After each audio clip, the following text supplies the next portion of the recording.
I met a guy once on my travels in Wales, in the UK. Wait a minute. This is a better opening. A retired postal carrier in Wales walks into a bar.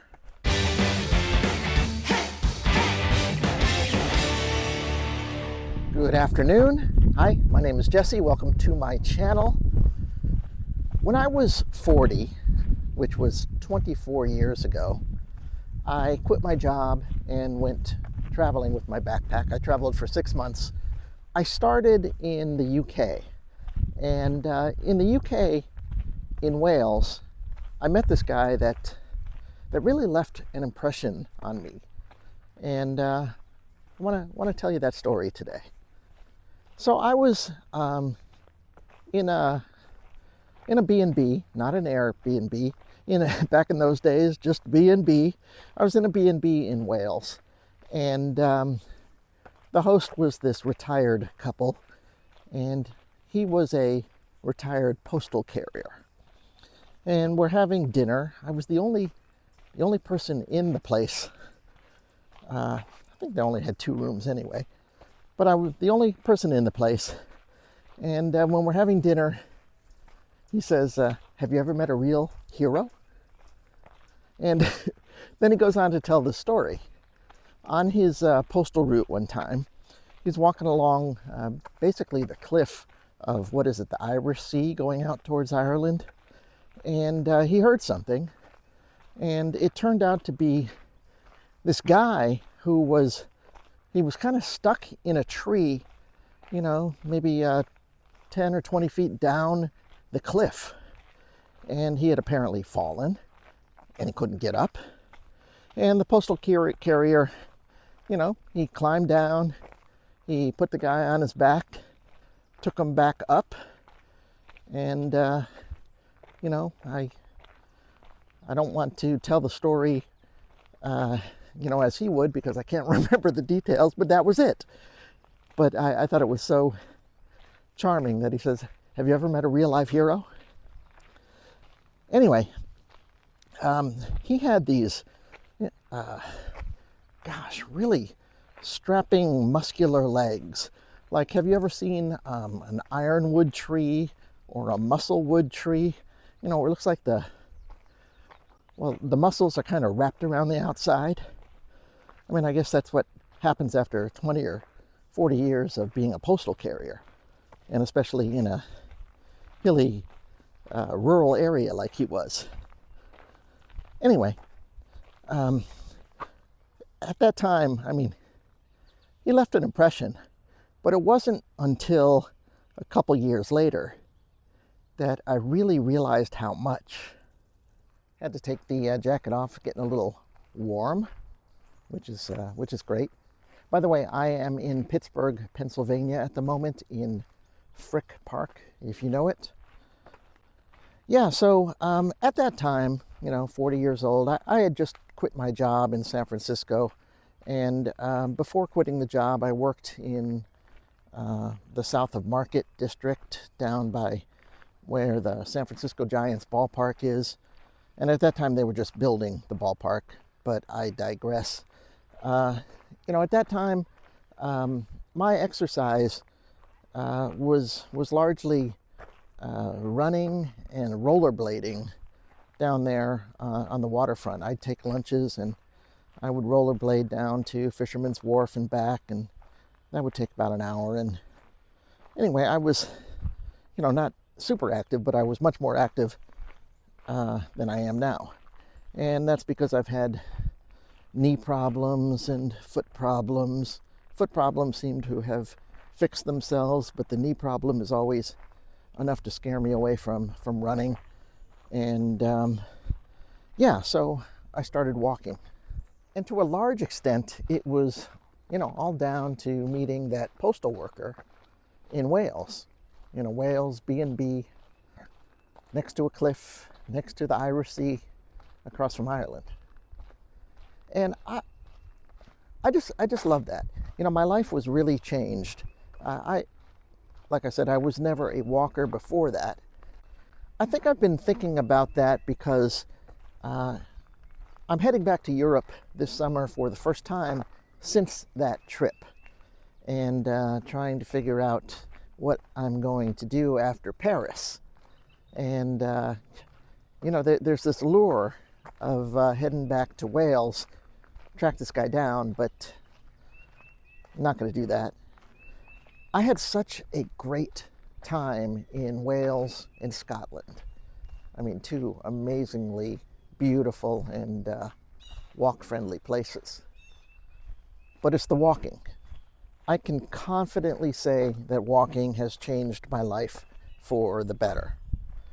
I remember back when I was an NBA reporter in Los Angeles, I had participated in a 3-on-3 competition for sports writers and network personalities, and this was during the All-Star game in Phoenix, and God knows when, I don't know, 1996 or something like that.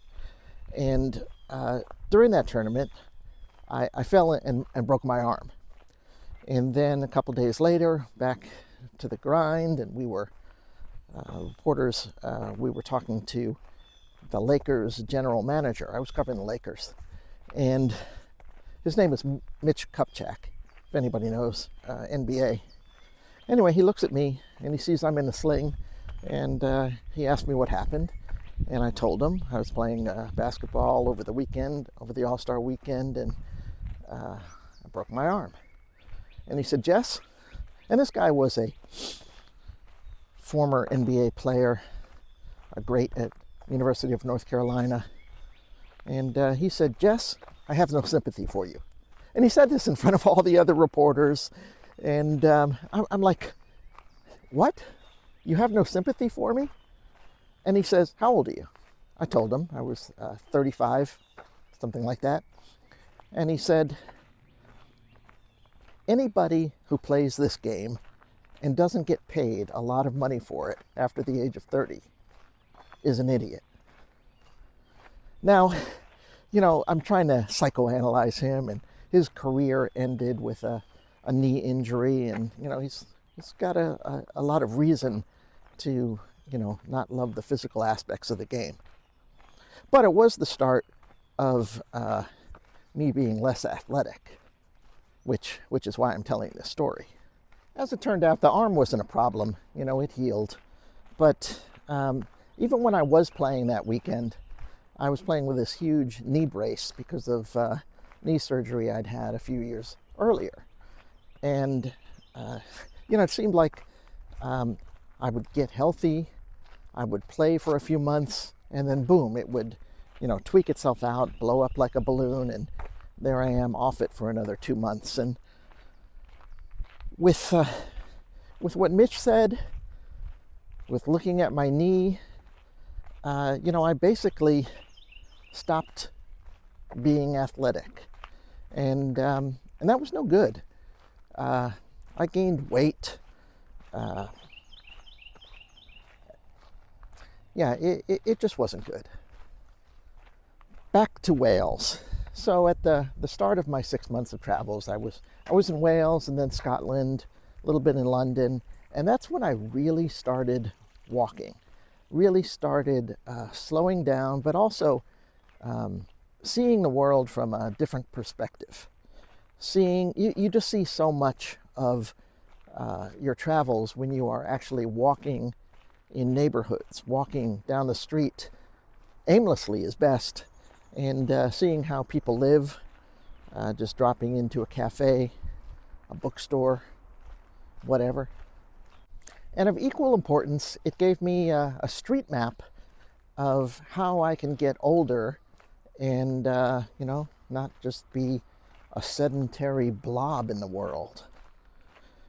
At first, I wasn't walking all that much. If I was walking 6,000 steps a day, I didn't pay attention. I didn't pay attention until I got an iPhone, which, when I was in Wales, I guess that was in the year 2000.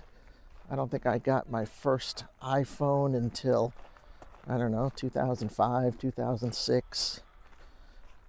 Could have even been later, but the point about the iPhone, of course, is that suddenly I had a way to count my steps. This was early days in technology, boys and girls.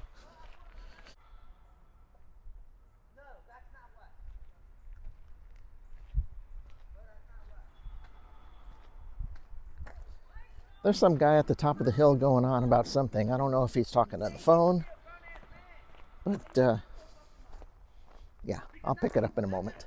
I know, right? I look like I'm in the middle of a forest, or at least a park in a quiet, nature-filled area. But actually, I am in a beautiful park that is in the heart of the city. So there it is. Back to the topic of walking and my upcoming trip and meeting Summer in Paris. Of course, we're going to have some things planned. This will be her first time. I've been there, I don't know, maybe like 4 times. Her first time, so we will do all the Parisian things. She likes walking, she likes museums, and so that'll be great. But we also want to spend a fair amount of time just strolling, just ambling down the street, no particular place to go. If we're hungry, then we just find a place to eat. So many people, and I am guilty, we spend too much time saying, okay, I'm hungry, where do I want to eat? And then we take out our phone and see what the reviews are. Let's go to Yelp. I don't really want to do that. I just want to, just see a place, and, the more local, the better. Cheaper, the better. But the more local, the better. And just kind of enjoy ourselves while we're in this tourist city. Suddenly the park is getting chock-a-block with dogs and people, so I'm going to walk off the path for a moment and wrap things up. Yeah, so I really wanted to tell the story about the postal carrier in Wales and how he influenced my life and made me become a long-time walker. With any luck, this will be something I'll be able to do for years and years more. I think there are, so many benefits to walking. That's not really what this video is about, but it's at the heart of why I walk, in addition to, getting to see the real places that I travel to, even here in Pittsburgh, which I'm kind of new to anyway. Only been here less than 2 years. Yeah, so I'm going to end this video now. Really want to thank you guys for watching. Appreciate it. If you like this video, please press the like button. And if you have any thoughts, drop a comment below. And until next time, wait, the dog has really gotten me off track. If you haven't already subscribed to my channel, subscribe. All right, till next time, catch you later. Bye.